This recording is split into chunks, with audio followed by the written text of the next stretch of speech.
Siis esimese koha vääriline on meil Mosaiigist tüdruk, kes üllatas kõiki ja tüdruk, kes veel kahtles viimasel hetkel, kas ma ikka tulen või ma ei tule ja ma ei taha sinna minna. Suur aitäh, Kairi Rannik!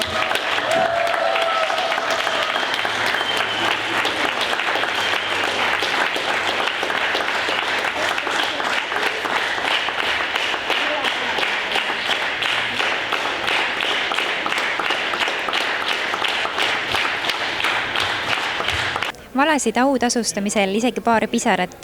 Kuidas on tänase päeva emotsioonid?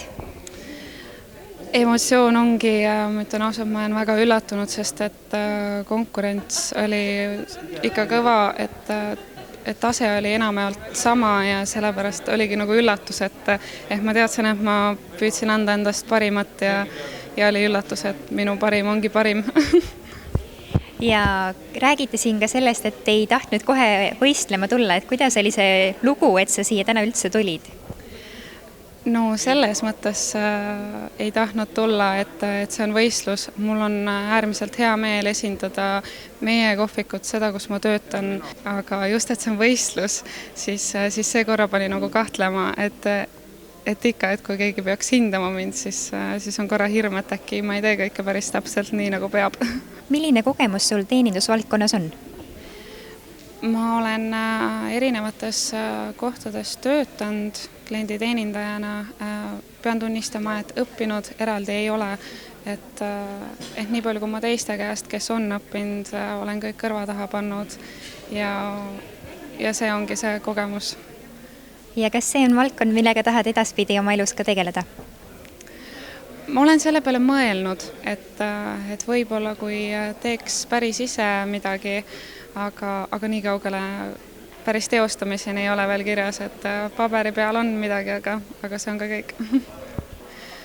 Minu jaoks oli kõige raskem võib-olla nende vahuveini klaasidega sealt trepilt alla tulla.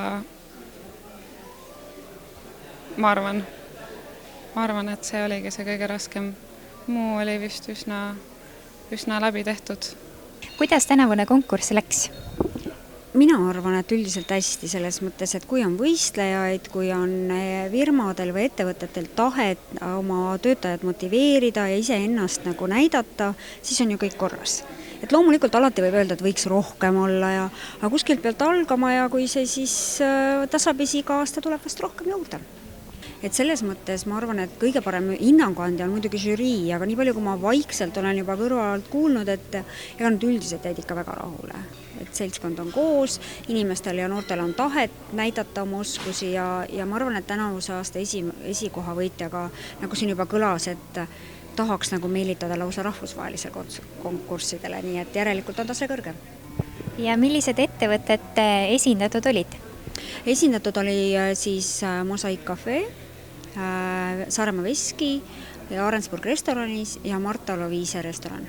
Selle me oleme juba täna täiesti ära otsustanud, et võistlus igal juhul toimub, et me lihtsalt veel natuke mõtleme, et kuidas meelitada siia nagu rohkem võistlejaid, et põnevam oleks ka publikule.